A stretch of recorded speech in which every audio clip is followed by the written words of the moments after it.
Good morning everyone. आज 2 सितंबर 2022 है। दैनिक जागरण के राष्ट्रीय संस्करण का कंप्लीट न्यूज़ एनालिसिस करेंगे जो यूपीएससी, स्टेट पीसीएस या किसी भी वनडे एग्जाम के प्रीलिम्स, मेंस और इंटरव्यू तीनों ही पर्सपेक्टिव से इम्पॉर्टेंट होगा। दोस्तों, सप्ताह में मैंने बोला था कि एक दिन न्यूज़ एनालिसिस करूँगा, लेकिन कई सारे लोगों का रिक्वेस्ट आया था कि नहीं अधिक एनालिसिस कीजिए आप। तो जब तक मेरे पास समय है 2 दिन मैं सोच रहा हूँ न्यूज़ एनालिसिस आपके लिए करूँ। एक तो मंडे को करूँगा और एक फ्राइडे को करूँगा। मंडे एंड फ्राइडे को आपके लिए न्यूज़ एनालिसिस मैं यहाँ पे अपलोड कर दूँगा। किसी दिन मैं मंडे को अगर बिजी रहूँगा तो मंडे की जगह ट्यूसडे कर दूँगा, लेकिन most probably Monday and Friday मैं यहाँ पे न्यूज़ एनालिसिस आपके लिए कर दूँगा। मेरे पास समय की कमी है, इसलिए मैंने आप सभी को रिकमेंड किया है कि आप लोग अमर सर के जो चैनल है युक्ति आईएएस उसको जाकर के फॉलो कर सकते हैं। युक्ति आईएएस पे अमर सर डेली दैनिक जागरण के राष्ट्रीय संस्करण का न्यूज़ एनालिसिस करते हैं। उनके चैनल को जाकर के आप सब्सक्राइब कीजिए, उनको फॉलो कीजिए। उन्होंने भी कई बार मेंस दिया है, इंटरव्यू दिया है, तो काफ़ी अच्छा अनुभव है। मैंने भी काफ़ी कुछ उनसे सीखा है, तो निश्चित तौर पर उनको भी आप लोग फॉलो करें। लिंक उसका डिस्क्रिप्शन में मैं डाल दूंगा, निश्चित तौर पे आपको लाभ होगा। न्यूज़ एनालिसिस जो मैंने यहाँ पे किया था और लगभग 2 वर्ष से मैं यहाँ पे न्यूज़ एनालिसिस कर रहा हूँ। न्यूज़ एनालिसिस का मेरा एक उद्देश्य होता, ऐसा नहीं मेरा ये उद्देश्य होता है कि मैं पूरा न्यूज़ डिस्कस करूँ आपके साथ। मेरा ये उद्देश्य होता है कि आखिर उस न्यूज़ के बैकग्राउंड में क्या चीज़ें हैं, क्या उसका बेसिक उसके लिए क्या इम्पोर्टेंट है, उस न्यूज़ से आखिर क्या चीज़ें निकलता है, कौन उसका न्यूज़ का कौन सा पर्सपेक्टिव आपके एग्ज़ाम के लिए इम्पॉर्टेंट हो, उस पर मैं चर्चा करता हूँ। मेरी कोशिश होती है कि उस न्यूज़ के प्रति आपकी क्यूरियोसिटी क्रिएट किया जाए, राइट, ताकि आप खुद पर खुद उस पर रिसर्च करें। और वैसे भी अगर आप देखिएगा, एक शिक्षक का काम न सिर्फ पढ़ाना होता है, शिक्षक का काम ये इम्पॉर्टेंट होता है कि शिक्षा के प्रति उसमें जागरूकता क्रिएट किया जाए, शिक्षा के प्रति उसमें उत्सुकता क्रिएट किया जाए, शिक्षा के प्रति उसमें पैशन क्रिएट किया जाए। तो ये बेसिकली उसका काम होता है। और मैं भी कोशिश यही करता हूँ कि किसी न्यूज़ की अगर मैं चर्चा कर रहा हूँ आपके साथ, तो उस न्यूज़ के बैकग्राउंड में डिस्कस आपके साथ करूँ, ताकि आपको उस न्यूज़ की प्रति क्यूरियोसिटी क्रिएट हो। फर्स्ट पेज पे जो ये न्यूज़ है, ये न्यूज़ में बस ये पार्ट मुझे इंपॉर्टेंट दिखा है यहाँ पे आदि गुरु शंकराचार्य के बारे में। आदि गुरु शंकराचार्य पीटी और मेंस पर्सपेक्टिव दोनों के लिए इम्पॉर्टेंट है। पीटी पर्सपेक्टिव से आदि गुरु शंकराचार्य ने 4 धाम की स्थापना की थी। वो चारों धाम के बारे में आपको पता होना चाहिए। बद्रीनाथ में एक धाम था, एक द्वारका में था, एक पुरी में था और एक श्रृंगेरी पीठ है जो कर्नाटका में है। तो ये चारों पीठ के बारे में आपको पता होना चाहिए। हाल में ही इनकी एक मूर्ति का अनावरण भी पीएम मोदी के द्वारा किया गया था और ये काफ़ी चर्चा में रहते हैं। इनके इतिहास के बारे में भी आपको पता होना चाहिए कि आदि गुरु शंकराचार्य ने अद्वैतवाद सिद्धांत दिया था, अद्वैतवाद सिद्धांत। हाल में ही आपने देखा होगा, अगर आपने नहीं देखा है तो देखिएगा, डॉक्टर विकास दिव्यकीर्ति सर का इंटरव्यू जो उन्होंने ललन टॉप पे इंटरव्यू दिया। काफ़ी शानदार इंटरव्यू है, मैं काफ़ी उनको फॉलो करता हूँ। डॉक्टर विकास दिव्यकीर्ति सर को दृष्टि के फाउंडर हैं। उन्होंने शंकराचार्य के बारे में काफ़ी अच्छी बात ये बताई है उस इंटरव्यू में कि आदि गुरु शंकराचार्य ने जो आज हम लोग कई सारा मूवी देखते हैं जिसमें मेटावर्स वगैरह का कॉन्सेप्ट दिया रहता है या चर्चा होती है, जैसे मैट्रिक्स वगैरह, कि हम जो है सपने की दुनिया में है या हम किसी के सपने में हैं, हम मान लीजिए शिव के सपने में हैं, हम भगवान के सपने में हैं। तो इस तरह का जो बेसिक कॉन्सेप्ट होता है इसको मेटावर्स कहते हैं आज के समय में। और इस मेटावर्स के बारे में वर्षों पहले आदि गुरु शंकराचार्य ने अपने बुक में बता दिया था। तो समय होगा तो गुरु शंकराचार्य के बारे में निश्चित तौर पे आप लोग पढ़िएगा। बाकी एग्जाम पर्सपेक्टिव से भी इम्पोर्टेंट है पीटी, और पीटी में तो निश्चित तौर पे पूछा जा सकता है।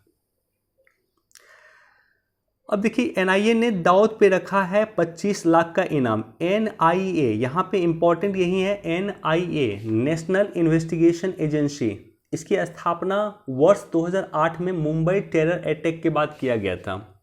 मुंबई टेरर अटैक जो हुआ था, मुंबई में जो आतंकवादी हमला हुआ था, उस आतंकवादी हमला के बाद सरकार को इस बात की आवश्यकता महसूस हुई कि एक ऐसे एजेंसी की हमें निर्माण करना है जो समर्पित रूप से आतंकवाद को लेकर के काम करे।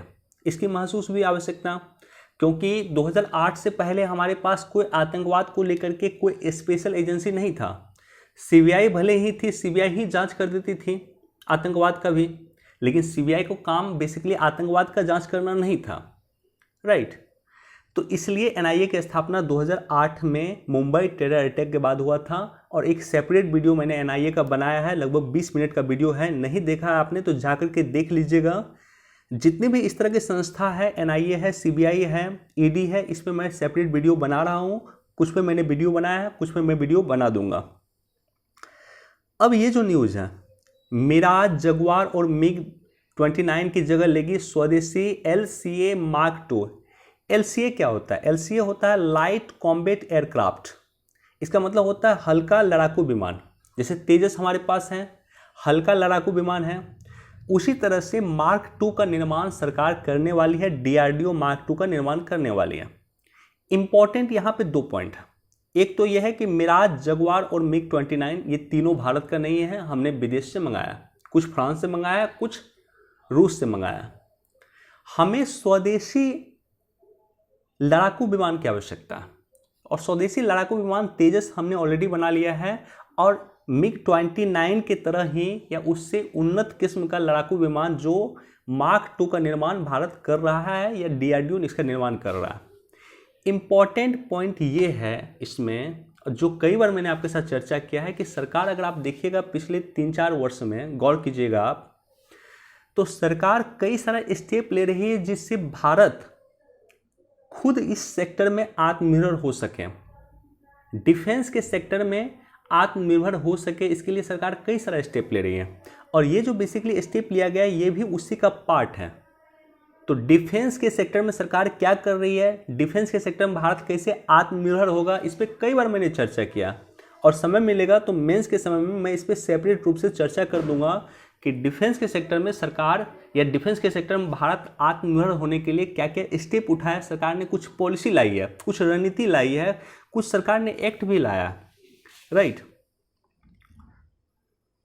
अगर मेरे न्यूज़ को आप कुछ दिन से फॉलो कर रहे हैं तो इस टॉपिक पे मैंने कई बार चर्चा किया है कि सरकार डिफेंस के सेक्टर में आत्मनिर्भर होने के लिए क्या क्या कर रही है। 2 डिफेंस कॉरिडोर की स्थापना भी किया गया है, एक तमिलनाडु में किया गया है और एक किया गया है आपको यूपी में। तो 2 डिफेंस कॉरिडोर की भी स्थापना किया गया है डिफेंस के सेक्टर में आत्मनिर्भर होने के लिए। पदोन्नति में नहीं हुई सुप्रीम कोर्ट के आदेश की अवहेलना। अगेन ये टॉपिक ये इंपॉर्टेंट है, इसको लक्ष्मीकांत से आप लोग पढ़ लीजिएगा। पदोन्नति में आरक्षण को लेकर के लक्ष्मीकांत में चर्चा किया गया है, डिटेल में दिया गया है, वहां से इसको पढ़ सकते हैं। लेकिन माननीय सर्वोच्च न्यायालय का ये कहना है कि पदोन्नति में जो है नहीं हुई है सुप्रीम कोर्ट के आदेश की अवहेलना, तो इसको एक बार आप लोग देख सकते हैं।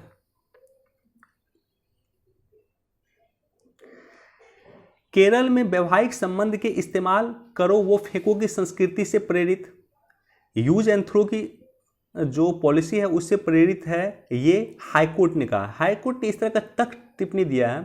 देखिए, जब भी हाईकोर्ट का स्टेटमेंट हो एक बार जरूर देखना चाहिए, माननीय सर्वोच्च न्यायालय का स्टेटमेंट हो एक बार जरूर देखना चाहिए, पीएम का स्टेटमेंट हो, बशर्ते पीएम किसी चुनावी रैली में ना बात कर रहे हो, पीएम किसी कार्यक्रम में बात कर रहे हो तो पीएम के स्टेटमेंट, सीएम के स्टेटमेंट, चीफ मिनिस्टर का भी स्टेटमेंट देखना चाहिए अगर आप स्टेट पीसीएस का एग्जाम दे रहे हैं, गृह मंत्री का स्टेटमेंट, विदेश मंत्री का स्टेटमेंट, होम मिनिस्ट्री का स्टेटमेंट, ये सब आपको देखना चाहिए। उसके बाद राष्ट्रपति का स्टेटमेंट, उपराष्ट्रपति का स्टेटमेंट, ये सब देखना चाहिए, क्योंकि इसी सब टॉपिक से क्वेश्चन ड्राइव्ड होता है यूपीएससी में, और आजकल स्टेट पीसीएस में भी इसी सब टॉपिक से क्वेश्चन ड्राइव होना शुरू हो गया।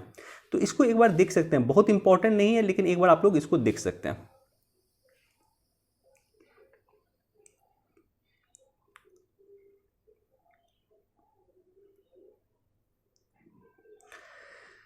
रूस के साथ सैन्य अभ्यास तो अमेरिका के साथ सैन्य वार्ता। एक तरफ रूस के साथ हमारा सैन्य अभ्यास हो रहा है जिसको वोस्तोक 2022 कहते हैं, ये याद रखिएगा, पीटी में पूछा जा सकता है। वोस्तोक 2022 ये रूस के साथ हमारा सैन्य अभ्यास चल रहा है। जो व्लादिवोस्तोक, जो रूस का सबसे पूर्वी हिस्सा है, व्लादिवोस्तोक वगैरह एशिया में पड़ता है, तो यहाँ पे सैन्य अभ्यास चल रहा है जिसमें भारत के सैनिक पार्टिसिपेट कर रहे हैं। दूसरी तरफ अगर आप देखिएगा कि 2+2 का वार्ता होने वाला है, सितंबर महीने में ही भारत और अमेरिका के बीच में 2+2 वार्ता होता है। 2+2 वार्ता का रिलेवेंस क्या है, इंपॉर्टेंस क्या है? 2+2 वार्ता का रिलेवेंस ये है कि इसमें किसी देश के विदेश मंत्री और उस देश के रक्षा मंत्री पार्टिसिपेट करते हैं। तो भारत के विदेश मंत्री और भारत के रक्षा मंत्री, अमेरिका के विदेश मंत्री और अमेरिका के रक्षा मंत्री मिलकर जब बातचीत करते हैं तो उसी को कहा जाता है 2+2 वार्ता। ये सितंबर में अमेरिका के साथ हमारा आयोजित होता है और विश्व के 4 देशों के साथ हम ये वार्ता करते हैं 2+2 वार्ता। अमेरिका, रूस, जापान और ऑस्ट्रेलिया, ये 4 देशों के साथ हम 2+2 का वार्ता करते हैं। जलवायु परिवर्तन और वैश्विक खाद्यान्न आपूर्ति को लेकर के दक्षिण एशिया चिंतित। मेंस के समय में मैं एक टॉपिक पे डिस्कस जरूर कर दूंगा, जलवायु परिवर्तन पे। जलवायु परिवर्तन अपने आप में काफ़ी इम्पोर्टेंट टॉपिक है। अब देखिए पाकिस्तान में जो बाढ़ आया है जिसमें 1000 से अधिक लोग मारे गए हैं और लाख मतलब हज़ारों लोग विस्थापित हुए हैं, तो इस तरह से बाढ़ पाकिस्तान में पहले कभी नहीं आया था। इसी तरह से आप देखिएगा, कल भी न्यूज़ को एक मैंने हाईलाइट किया था कि जर्मनी की नदी सूख गई है, चीन की नदी सूख गई है, राइट। इसी तरह से आप देखिएगा ऑस्ट्रेलिया के जंगल में आग लगी है, कैलिफोर्निया के जंगल में आग लगी है। इसी तरह से आप देखिएगा विश्व में कुछ ग्लेशियर है जो पूरी तरह से पिघल गया।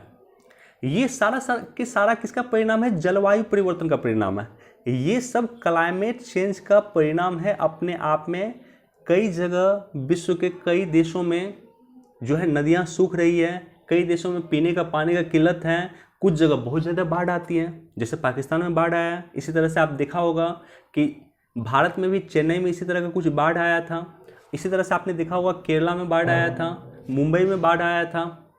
तो ये सब जो है इम्पैक्ट है किसका? जलवायु परिवर्तन का इम्पैक्ट है, ग्रीन हाउस गैस का इम्पैक्ट है ये सब। बाकी एक बार इसको पढ़ लीजिएगा।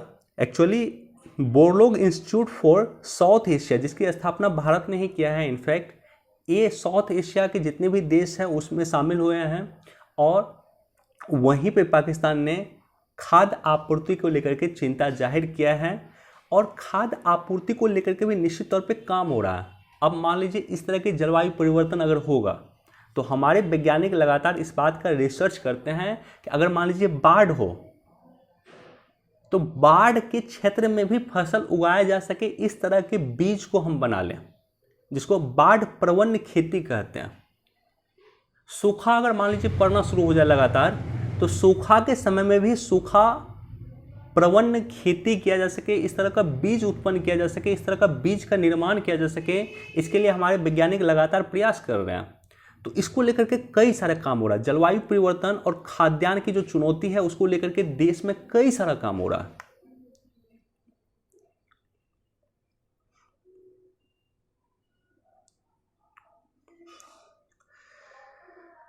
नौसेना में आत्मनिर्भर बनाने में जुटा विशाखापत्तनम शिपयार्ड। तो विशाखापत्तनम शिपयार्ड जो है नौसेना में भी बेसिकली आत्मनिर्भर बनाने में जुटा है।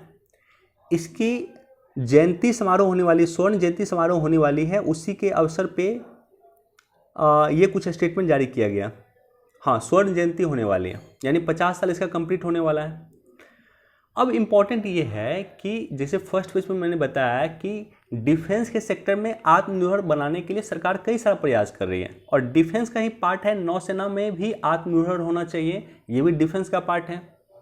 तो इसी को मतलब मेन टॉपिक इसका यही है। अगर इसका क्रक्स देखिएगा तो क्रक्स इस न्यूज़ का और ऊपर में जो न्यूज़ मैंने चर्चा किया दोनों का क्रक्स ये है कि how to become self reliant, self dependent on defence sector, that is important, और इसका क्रक्स यही है। तो इस टॉपिक पे अगर मुझे समय मिलेगा तो मैं सेपरेट रूप से एक चर्चा कर दूंगा कि डिफेंस के सेक्टर में सरकार आत्मनिर्भर होने के लिए क्या क्या प्रयास कर रही है या हमारे देश में क्या क्या प्रयास हो रहे हैं जो डिफेंस के सेक्टर में हमें आत्मनिर्भर बनाएगी। दुर्गा पूजा के यूनेस्को के इंटेंजिबल कल्चरल हेरिटेज में शामिल किया गया। इंटेंजिबल, देखिए दो तरह का सूची यूनेस्को जारी करता है। एक होता है tangible cultural heritage, tangible cultural heritage, एक होता है intangible cultural heritage. Tangible cultural heritage क्या होता है? टेंजेबल कल्चरल हेरिटेज को हिंदी में कहते हैं मूर्त विरासत सूची। और इंटेंजिबल कल्चरल हेरिटेज को कहते हैं अमूर्त विरासत सूची। मूर्त विरासत सूची का मतलब ये होता है कि वो सूची जिसके तहत किसी वस्तु को हम लोग छू सकते हैं, जैसे ताजमहल। टेंजिबल कल्चरल हेरिटेज में ताजमहल है, यूनेस्को की मूर्त विरासत सूची में ताजमहल को शामिल किया गया है। ताजमहल को जाकर के हम टच कर सकते हैं, लेकिन दुर्गा पूजा को हम लोग टच नहीं कर सकते हैं। इसी तरह से योग को इंटेंजिबल कल्चरल हेरिटेज में शामिल किया गया है, अमूर्त विरासत सूची में शामिल किया गया, उसे हम लोग टच नहीं कर सकते हैं। तो आप लोग एक काम कीजिएगा, आप लोग नेट पे सर्च कीजिएगा आज यूनेस्को का टेंजिबल कल्चरल हेरिटेज। इंडिया में जितने भी टेंजिबल कल्चरल हेरिटेज है उसको देख जाइएगा। इंडिया में जितने भी इंटेंजिबल कल्चरल हेरिटेज है, मूर्त सूची और अमूर्त सूची दोनों का लिस्ट आप लोग देख जाइएगा, अपने कॉपी में लिख लीजिएगा। हो सकता है बीपीएससी के पीटी में वो क्वेश्चन पूछ दे आपसे। और बीपीएससी के पीटी के जो लोग तैयारी कर रहे हैं उन्हें घबराने की आवश्यकता नहीं है। आज मैं एक सेपरेट वीडियो फिर से बीपीएससी पीटी पे बनाऊंगा और चर्चा करूंगा कि आखिर जो रिमेनिंग 15 से 20 दिन बचा हुआ उसमें क्या रणनीति अपनाई जानी चाहिए। 200 से 400 रुपये में मिलेगी गर्भाशय कैंसर की वैक्सीन, इंपॉर्टेंट नहीं है। यहाँ पे इंपॉर्टेंट पॉइंट यह है कि आपको पता होना चाहिए यही वो संस्थान है जो SII है, सीरम इंस्टीट्यूट जो संस्थान है, ये वो संस्थान है जिन्होंने कोरोना के समय में कोविशील्ड वैक्सीन का निर्माण किया था और पूरे विश्व को वैक्सीन देने का काम किया था। तो ये विश्व की सबसे बड़ी वैक्सीन की निर्माण की कंपनी है और उसके वर्तमान में जो चीफ हैं वो हैं आदार पूनावाला। इन्हीं के पिताजी हैं साइरस पूनावाला, जिसे कई सारे अवार्ड मिला है। आपने सुना होगा नाम साइरस पूनावाला। तो बेसिकली इसके बारे में आपको पता होना चाहिए, इसलिए ये मैं यहाँ पे हाईलाइट इसलिए मैं कर दिया हूँ, इसलिए नहीं किया कि न्यूज़ इंपॉर्टेंट है। हाईलाइट मैंने इसलिए किया है कि इसके बारे में आपको जानकारी होना चाहिए। आदर पूनावाला कौन है, साइरस पूनावाला कौन है, और विश्व की सबसे बड़ी वैक्सीन मैन्युफैक्चरिंग कंपनी इन्हीं की है जो भारत में पूना में अवस्थित है।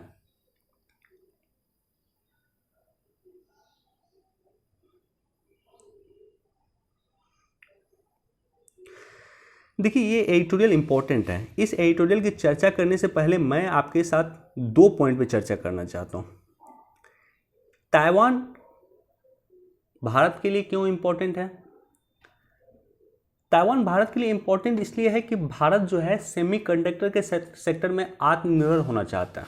सेमीकंडक्टर की आवश्यकता क्यों है? क्योंकि सेमीकंडक्टर की आवश्यकता है कि आज जो हम लोग मोबाइल यूज करते हैं या आज जो हम लोग इलेक्ट्रॉनिक्स गाड़ी यूज करते हैं, इलेक्ट्रॉनिक्स जो भी उत्पाद करते हैं, सब में सेमीकंडक्टर की ज़रूरत होती है। और विश्व का सबसे बड़ा सेमीकंडक्टर का उत्पादक ताइवान। ताइवान बहुत छोटा है, मतलब मान लीजिए अरुणाचल प्रदेश ताइवान से 3 गुना बड़ा है। आप समझ सकते हैं ताइवान कितना छोटा है। तो वैसा छोटा सा देश विश्व का सबसे बड़ा सिलिकॉन जो है चिप का जो निर्माता कंट्री है, वो सेमीकंडक्टर का विश्व का सबसे बड़ा निर्माता देश है ताइवान। तो हमें ताइवान से सेमीकंडक्टर चाहिए, एक तो ये इंपॉर्टेंट है। दूसरा है कि ताइवान का अगर चीन अधिग्रहण करता है या ताइवान पे चीन हमला करता है तो उसके बाद उसका नेक्स्ट टारगेट भारत हो सकता है या जापान हो सकता है। भारत के प्रति जो चीन की एक रणनीति रही है, उस रणनीति को हम लोग कहते हैं एक हथेली 5 उंगली कॉन्सेप्ट। जैसे ये मान लीजिए हथेली हमारा, अच्छा हथेली नहीं बना रहा हूँ, इस तरह से होना चाहिए, ओके, समझ लीजिए कि हथेली है, इसका 5 उंगली है, ये 5 उंगली, ये 2, 3, 4 और ये 5, ये बाकायदा चर्चा में चलता है। एक हथेली 5 उंगली कॉन्सेप्ट, ये बहुत फेमस है चीन में। ये फेमस क्यों है? क्योंकि चीन का मानना है कि ये जो हथेली है ये तिब्बत का क्षेत्र है, ये जो हथेली है ये तिब्बत का क्षेत्र है, और ये जो 5 उंगली है, ये पहला उंगली है लद्दाख, दूसरा उंगली जो है उसके लिए है वो नेपाल है, तीसरा उंगली जो है उसके लिए सिक्किम है, चौथा उंगली भूटान है और 5वां उंगली अरुणाचल प्रदेश है। तो चीन का कहना है कि ये जो तिब्बत का क्षेत्र है, हथेली मतलब तिब्बत का क्षेत्र, ठीक है। उंगली मतलब, उंगली क्या होता है? हथेली का ही एक्सटेंडेड पार्ट होता है, हथेली का ही एक्सटेंशन होता है, उंगली भी हथेली का पार्ट ही होता है। तो चीन का कहना है कि जिस तरह से उंगली हथेली का पार्ट होता है, उसी तरह से तिब्बत का जो उंगली है, तिब्बत को हथेली मान लिया जाए तो इसका जो उंगली है, एक उंगली लद्दाख है, दूसरा उंगली नेपाल है, तीसरा उंगली सिक्किम है, चौथा उंगली भूटान है और पांचवा उंगली अरुणाचल प्रदेश है। यानी ये भी तिब्बत का एक्सटेंडेड पार्ट है, ये भी तिब्बत का ही पार्ट है। ये एक मानना है चीन का। इसलिए जब भी हम शक्ति में आएंगे हम इसे भी अधिग्रहण कर लेंगे, हम इसका भी अधिग्रहण कर लेंगे, इस पर भी कब्जा करेंगे, क्योंकि ये भी तिब्बत का पार्ट है। और चूंकि तिब्बत चीन का पार्ट है इसलिए ये भी चीन का पार्ट है। तो लद्दाख पे आपने देखा होगा कि हमला करता है चीन लगातार। इसी तरह से आपने देखा होगा कि नेपाल में भी चीन अंदर कुछ घुस गया था। इसी तरह से सिक्किम के साथ भी चीन का कहीं न कहीं हमला करने का कोशिश करता है। डोकलाम विवाद काफ़ी चर्चा में चला था एक समय में। भूटान को भी अधिग्रहण करने का चीन लगातार प्रयास करता है और अरुणाचल प्रदेश को चीन अपना बताता है। ये पांचों जगह को चीन का जो मैप है उस मैप में चीन अपना पार्ट बताता है। तो ताइवान को अधिग्रहण करने के बाद चीन का टारगेट होगा कि भारत पे हमला करके ये जो पांचों जगह की मैं चर्चा किया हूँ इस पे भी अधिग्रहण किया जाए। इसलिए आवश्यकता इस बात की है कि अभी ताइवान चीन को रोका जाए। अब देखिए, अमेरिका का इंटेलिजेंस एजेंसी है, उसका कहना था कि चीन ताइवान पे 2027 से पहले हमला करेगा या 2027 में हमला करेगा। ये अमेरिका की इंटेलिजेंस एजेंसी का पहले कहना था। वर्तमान में उनका कहना है कि नहीं, अभी 2022 में ही वो हमला करने के फिराक में। 2022 में ही हमला करने के फिराक में क्यों है, उसके पीछे एक रीजन है, और वो रीजन ये है कि अमेरिका की कमजोर स्थिति। अमेरिका दो ऐसा मौका आया है अमेरिका के लिए जो अमेरिका अपने आप को विश्व में कमजोर दिखाया। एक मौका था 15 अगस्त 2021 को। 15 अगस्त 2021 को जब अमेरिका ने अफगानिस्तान से एग्जिट किया था। अफगानिस्तान से एग्जिट करना इंपॉर्टेंट नहीं था, लेकिन जिस स्थिति में अफगानिस्तान से अमेरिका एग्जिट किया वो काफ़ी भयावह कंडीशन था। अमेरिका के वैश्विक स्तर पे कमजोर हुई स्थिति को दिखा रहा था वो चीज़, राइट। और दूसरा था कि जिस तरह से अमेरिका ने प्रलोभन दिया था यूक्रेन को कि आप नाटो में शामिल हो जाइए, हम आपकी सुरक्षा करेंगे। यूक्रेन नाटो में शामिल होना चाहता था, लेकिन उससे पहले रूस ने हमला कर दिया और अमेरिका जरा भी यूक्रेन की रक्षा नहीं कर पाया। तो ये दो वो कंडीशन है जहां पे बाइडेन प्रशासन की कमजोर स्थिति दिखती है। अमेरिका के जो वर्तमान राष्ट्रपति हैं बाइडेन, उसकी कमजोर स्थिति दिखती है इस दो जगह पे। और इसी बाइडेन प्रशासन के समय में ही चीन चाहता है कि ताइवान पे अधिग्रहण कर ले, ताकि बाइडेन चीन के खिलाफ कोई रणनीति अपना ना पाए। बाइडेन ने आपने देखा होगा कि किस तरह से उन्होंने फिनेंशियल एक्शन लेने का काम किया। रूस पे उन्होंने आर्थिक प्रतिबंध लगाया, लेकिन उस प्रतिबंध का कोई असर रूस पे नहीं दिखा। तो चीन अच्छी तरह से जानता है कि बाइडेन उसके खिलाफ भी कुछ नहीं कर पाएगा, कोई आर्थिक प्रतिबंध लगा कर भी कोई काम नहीं कर पाएगा। इसलिए चीन अभी ताइवान का अधिग्रहण चाहता है। तो इसके समय में भारत क्या कर रहा है? अभी आप देखिएगा कि भारत और अमेरिका का एक एक्सरसाइज चल रहा है जो लगभग 3000 मीटर की ऊंचाई पे चल रहा है। इंडिया में ही चल रहा है, काफ़ी हाइट पे चल रहा है। अमेरिका ने हाइट पे कभी इस तरह का एक्सरसाइज नहीं किया है जिस तरह का एक्सरसाइज वो वर्तमान में इंडिया में कर रहा है। तो ये कोशिश है कि अगर ताइवान पे अधिग्रहण करेगा चीन, तो भारत और अमेरिका दोनों मिल करके ताइवान को बचाने की कोशिश करेंगे, या भारत और अमेरिका दोनों मिल करके चीन को जवाब देने का प्रयास करेंगे।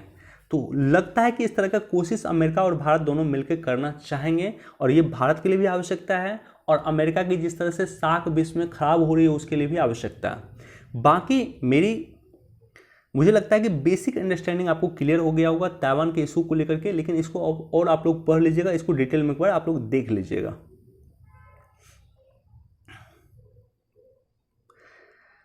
फॉरेंसिक जांच का बढ़ता महत्व। अब देखिए, मुझे जो इंटरव्यू मेरा हुआ था बीपीएससी में, उसमें मुझसे एक क्वेश्चन पूछा गया था कि एक पुलिस अधिकारी जो है कौन कौन सी किताब अपने पास रखता है। 3 किताब है जो पुलिस अधिकारी अपने पास हमेशा रखना चाहिए उसको। एक तो किताब आईपीसी का बुक आता है, आईपीसी 1860, इंडियन पिनल कोड 1860, इसकी एक बुक आती है, पूरा मोटी बुक आती है। दूसरा है CrPC 1973, criminal procedure code 1973। IPC होता है इंडियन प्रोसीजर कोड 1860। CRPC 1973 में आया था, क्रिमिनल प्रोसीजर कोड 1973। तीसरा जो किताब है वो इम्पोर्टेंट है, वो है इंडियन एविडेंस एक्ट, और ये है 1872 है, 1872 में आया था। भारतीय साक्ष्य अधिनियम 1872 में आया था। अब इसकी चर्चा मैंने यहाँ पे इसलिए किया है कि फॉरेंसिक जांच भी एक पार्ट है, चूँकि फॉरेंसिक जांच होता है क्यों, क्योंकि एविडेंस कलेक्ट करने के लिए, और एविडेंस कलेक्ट किया जाता है ताकि उस एविडेंस को माननीय न्यायपालिका के सामने में प्रस्तुत किया जा सके। क्यों? क्योंकि उस एविडेंस के द्वारा ही जो अपराधी है उसको इमीडिएटली सजा दिया जा सके, या सजा उनके लिए प्रावधान किया जा सके, सजा दिलवाया जा सके। इसके लिए आवश्यकता इस बात की है कि एविडेंस, पुलिस का काम क्या है? पुलिस का काम है इन्वेस्टिगेशन करना, और इन्वेस्टिगेशन करके साक्ष्य कलेक्ट करना, और उसी साक्ष्य का पार्ट है फॉरेंसिक। तो इसको इस रूप में देख सकते हैं। बाकी जुडिशियल रिफॉर्म्स अपने आप में काफ़ी इंपॉर्टेंट टॉपिक हैं, और पुलिस रिफॉर्म्स दोनों अपने आप में इंपॉर्टेंट टॉपिक है। दोनों से इसको जोड़ के आप लोग देख सकते हैं।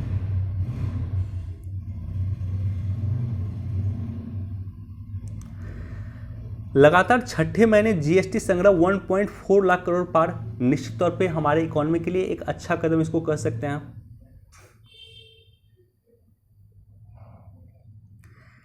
बेरोजगारी दर अगस्त में बढ़ के एक साल के उच्चतर स्तर 8.3% पर। देखिए पीटी में क्वेश्चन नहीं पूछेगा, और मेंस में जब क्वेश्चन ये पूछेगा तो मेंस जब आप दे रहे होंगे, या मान लीजिए अगले महीने में आप मेंस देंगे, यूपीएससी का मेंस अगर आप दे रहे हैं, तो इसमें आप centre for monitoring Indian economy के रिपोर्ट को आप लोग कोट कर सकते हैं। अगर बेरोजगारी पे आपको लिखना है तो इस रिपोर्ट को, centre for monitoring Indian economy के रिपोर्ट को कोट कर सकते हैं कि इसके अनुसार अगस्त महीने में 8.3% बेरोजगारी रही है, जो उच्चतर रही है।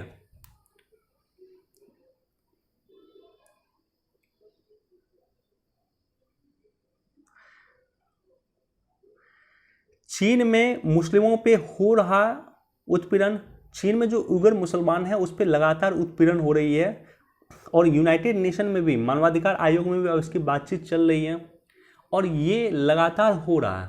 चीन में 10 लाख से अधिक उइगर मुसलमानों को जेल में डाला गया। चीन में उइगर मुसलमान अपना नाम जो है मोहम्मद नाम नहीं रख सकते हैं, जैसे इंडिया में लोग रखते हैं, पाकिस्तान में रखते हैं, या अन्य जगह लोग अपना नाम मोहम्मद रख सकते हैं, मोहम्मद इकबाल खान या कुछ भी रख सकते हैं। चीन में अपने नाम के आगे आप मोहम्मद नहीं रख सकते हैं। चीन के मुस्लिम दाढ़ी नहीं रख सकता। 10 लाख से अधिक उइगर मुसलमानों को जेल में डाला गया। लेकिन विश्व का जो मुस्लिम समाज है वो भारत में अगर कोई घटना होता है उस पर बोलता है, लेकिन चीन में इतने मुसलमानों पे उत्पीड़न हो रहा है लेकिन वो लोग खामोश है, और उसका कुछ और पर्सपेक्टिव है। उस पर कभी बाद में हम लोग चर्चा करेंगे कि विश्व के मुस्लिम समुदाय चीन के खिलाफ क्यों नहीं बोलते हैं, वो अलग पर्सपेक्टिव है। जपोरिजिया परमाणु संयंत्र पहुंचे संयुक्त राष्ट्र के निरीक्षक। देखिए रूस यूक्रेन युद्ध में यूक्रेन का जो जपोरिजिया परमाणु संयंत्र है ये थोड़ा यहाँ भी विध्वंस हुआ, और ये किस लेवल का विध्वंस हुआ है इसी को जांच करने के लिए संयुक्त राष्ट्र के निरीक्षक पहुंच रहे हैं। अगर यहाँ पे पूरी तरह से ये डिस्ट्रॉय हो गया तो बहुत सारा देश बर्बाद हो जाएगा। यूक्रेन के आसपास के देश पे भी इसका इम्पैक्ट होगा, ना सिर्फ यूक्रेन बर्बाद होगा बल्कि आसपास के देश पे भी इसका इम्पैक्ट होगा। सुएज नहर में फंसा जहाज, घंटों बाधित रहा यातायात। सुएज नहर भी काफ़ी चर्चा में है। आप लोग सुएज नहर पे आज जाकर के गूगल मैप पे खोलिएगा, सुएज नहर देखिएगा, और सुएज नहर कहाँ से शुरू होता है और कहाँ समाप्त होता है इसको जाकर देखिएगा, लोकेशन आप लोग देखिएगा।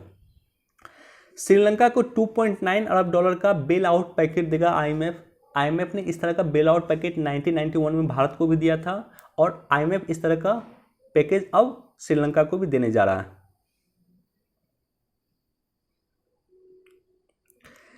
दोस्तों यहाँ पे जो है ये 2-3 जो आप लोग न्यूज़ देखते होंगे यहाँ पे, ये जनरल नॉलेज का पार्ट होता है। इसको आप लोग एक बार ज़रूर देख लिया कीजिए। जैसे मान लीजिए भारत की पहली महिला ट्रेन चालक जो सुलेखा यादव थी, ये जनरल नॉलेज का पार्ट है। इंग्लिश चैनल दो बार पार करने वाली प्रथम एशियाई महिला थी बुला। 1999 में 2 बार उन्होंने इंग्लिश चैनल को पार किया था, बुला नाम की एशियाई महिला। और अल्बानिया रासायनिक हथियारों से मुक्त पहला देश बना था। ये सब जनरल नॉलेज का पार्ट है। इसी तरह से स्पेन में टाइगर की फाइट होता है, टमाटर की फाइट होता है, टमाटर की होली स्पेन में मनाया जाता है। जिंदगी ना मिलेगी दोबारा मूवी आपने देखा होगा, तो उसमें इस बात की चर्चा किया गया है, या उस बेसिकली इसको दर्शाया गया है उसमें भी। तो ये सब जनरल नॉलेज का पार्ट होगा, इसको भी आप लोग एक बार जरूर देख लिया करें। गोमती नदी को कचरे से निजात दिलाएगा सोलर रोबोटिक नाव, ये भी इंपॉर्टेंट है। एक तो नदियों को स्वच्छ करने के लिए काफ़ी इंपॉर्टेंट पॉइंट दिया हुआ है, इसको आप लोग उस रूप में जोड़ सकते हैं कि किस तरह से हम लोग नदी को स्वच्छ कर सकते हैं। और दूसरा पॉइंट है कि गोमती नदी के बारे में आप लोग को पता होना चाहिए। गोमती नदी क्या है, कहाँ से इसका उद्गम होती है, कहाँ पे ये आकर अन्य नदी में मिलती है। तो बेसिक जब भी किसी नदी की चर्चा हो पेपर में, तो नदी के बारे में खोल करके पढ़ लीजिए। चलिए दोस्तों, वीडियो देखने के लिए आप सभी का धन्यवाद। Thank you so much. Please do like, share and subscribe. मिलते हैं नेक्स्ट वीडियो में। Thank you so much.